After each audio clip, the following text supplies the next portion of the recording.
11ஆம் அதிகாரம் 12ஆம் வசனம். அது உன் தேவனாகிய கர்த்தர் விசாரிக்கிற தேசம்.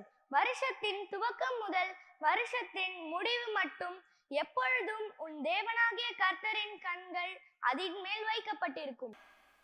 இந்த வேத வசனம் இந்நாளில் உங்கள் தியானமாயிருக்கட்டும். Jesus loves you.